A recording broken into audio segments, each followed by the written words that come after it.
Hey everybody, Tim Bainbridge here from Longboat Rond.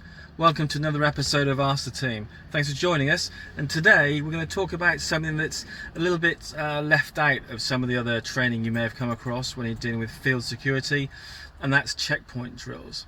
Now, those of you that live or work in increased risk environments such as conflict or post-conflict locations, you're going to be seeing checkpoints quite a lot, and you're going to know that they can represent a risk to you. Those of you who haven't been there, maybe we can just educate you a little bit about why they do represent such a risk. Checkpoints themselves, pretty much inanimate objects. It's not really what happens, they do to you rather, it's what happens in and around a checkpoint. Now, the reason the checkpoint's there in the first place is either to protect a location or access to or from a location, whether that's a base, a particular part of a city, the country, or whatever. But those people that control it have decided this is an important place to control and to check those people moving through it. There are two general types of checkpoints. Those are legal or illegal. Now, what I mean by those are that legal checkpoints, they're the ones that are set up, run and administered by state actors. Effectively, we're talking about the military, police, or lawfully empowered security agents. Illegal, well, they're the opposite.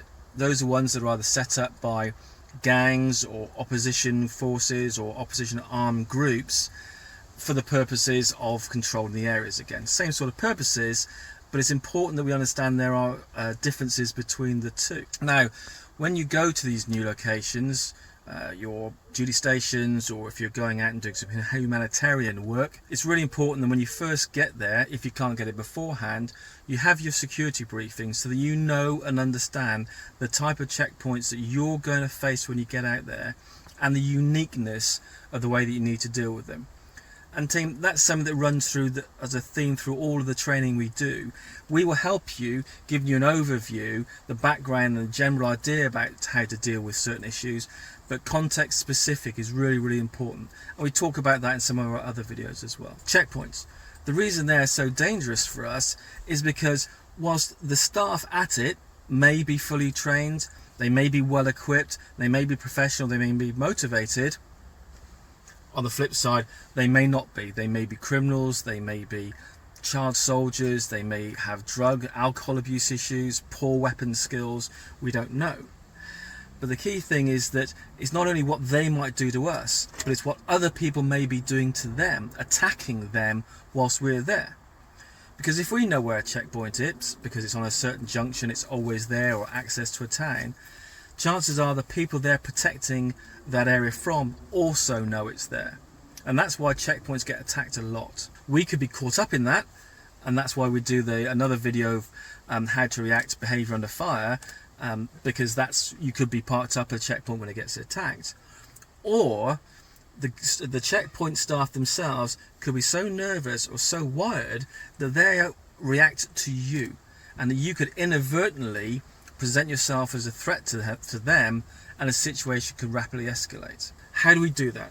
How do we prevent ourselves from generating a risk to us with these checkpoints?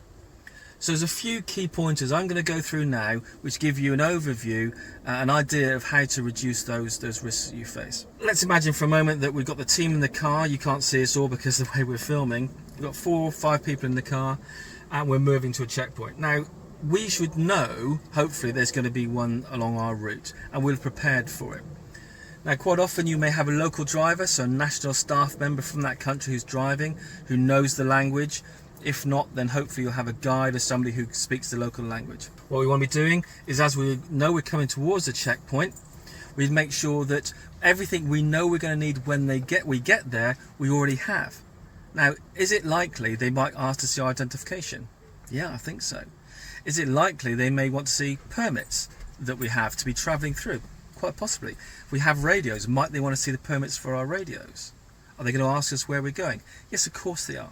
So let's have that ready.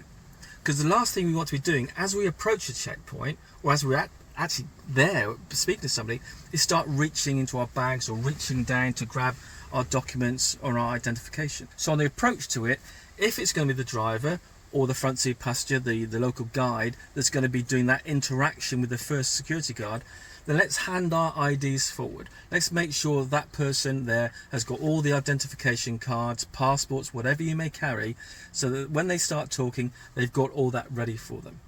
Because again, we don't want to be doing anything that's going to set them off, startle them by suddenly reaching for bags. If it's a bright day, I've got my sunglasses on.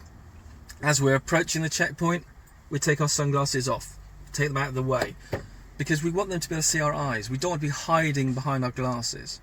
Now, importantly, this is another local context thing for you. In some locations you're going to work at, getting eye contact can be seen as a sign of aggression. So you need to know that. But certainly, taking your sunglasses off so we're not hiding behind them, we can see it. Driver is obviously going to have their hands on the steering wheel. Passengers, front seat or in the back seat, just bring your hands up and just put them where they could be seen. Again, because my hands are on show, my hands are empty, straight away I'm reducing my threat to the checkpoint staff. Because that's what this is about, isn't it? Not representing ourselves as a threat to them. Take my sunglasses off if it's daytime. If it's night time, if we've been driving with our headlights on, let's turn our headlights to side lights, not off completely, but on side lights so we're not dazzling the checkpoint staff, and turn the interior light on. We want them to see us, don't we? We want them to see that we're not representing a threat to them. As we're approaching, windows come down, only a fist's width, not too far. We want to be able to communicate, but we don't want them to be reaching into the car and doing anything that's going to startle us. Bags, where we can reach them, but not going to go for them. And then we get to the checkpoint and we have the conversation. Either the driver or the front seat passenger engage in the conversation. And again, this is about being polite, respectful. I smile when I'm getting to a checkpoint. The driver may even give a nice little wave, because if you wave at somebody, they'll probably wave back. And if they're waving back, they're taking at least one hand off of a gun, aren't they? Get to the checkpoint. Hello, sir. Who are you? This is who I am. This is where we're going to. How can I help you? Would you like to see our identification? Not just handing stuff to them, because we don't want, again, to do any quick movements. We have some identification. Would you like to see it? Yes, please. Here we go. Where are you going to? We're going to a camp. We're going to a ministry, whatever we're doing. Do you have identification? Do you have permits? Yes, I do. Would you like to see it? Yes, please. It's in here. Can I get it from you? Yes, you can. So all the time we're engaging in conversation when we're not doing anything that's going to escalate the situation. I'll keep saying it because I've seen it time and time again. Finally, if they ask for something that we haven't got, or we've made a mistake, we've left it in the glove box, for example. Oh yes, I do have a permit for being here for our radios. I do have the radio permit. It's in the glove box. Is that okay if I reach to get it? Yes, you can. Thank you very much. It's just over here. Open it and pass it through. We are calm. Calmness generates calmness. Stress generates stress. If we're nervous, if we're stressed, then we're going to generate that in them. Stay calm. Be relaxed. Yes, sir. No, sir. Or yes, ma'am. No, ma'am. What can I do for you? Here it is. Thank you very much. There's a whole different world when we start getting to illegal. Now, we start in the same way. Of course we do. If we can avoid it, then we will. But if we are in a situation where we are funneled towards it, we're going to the checkpoint, then again, the message here is remaining calm at all times. Number one rule in field security is not getting yourself killed. Number two rule is not getting anybody else killed either. So whatever happens at this checkpoint is about staying alive. So when we get to it, we start off exactly the same way. Even more so if we think this is a legal checkpoint. Very clear that we are not representing a threat to them. What can we get for you? What do we need? Yes, sir. No, sir. Yes, we have a permit. This is where we're going. If it starts to escalate, then we're going to have to go with it. Now, I'm not going into this too much because dealing with capture and captivity is a whole big part of our course. But a key thing to remember is your job is to de-escalate as much as possible without causing confrontation, bizarrely. Because if you try and negotiate too much, that can be seen as a form of aggression as well. You are going to have to go with it to a degree. Remembering the key thing is you want to survive this engagement. They want to take your watch, your phones, your laptops, your cash. They can have it. If they want to take the car, okay, it's going to be a pain, but they can have it because you don't want them to take your life. Compliance is in almost every circumstance the right option. We'll talk about when it might not be in another video. But certainly in this checkpoint thing, if it's going to be a robbery or even potentially a kidnapping, compliance is always the way to go. A lot of stuff we talked about here, team. It's quite a complex subject, but remember these key points. They are likely to be as nervous as you are. You do not want to do anything that's going to escalate the situation. You do not want to appear in any shape, form or fashion as a threat. Comply throughout and have everything that you need ready for them right from the start before you even get there, and no sudden movements. I hope that makes sense, team. Please like and share this video.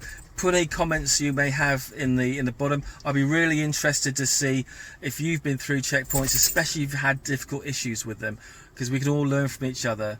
Thanks again for joining us. Pop over and check out our other videos, and we'll see you on the next episode of Ask the Team.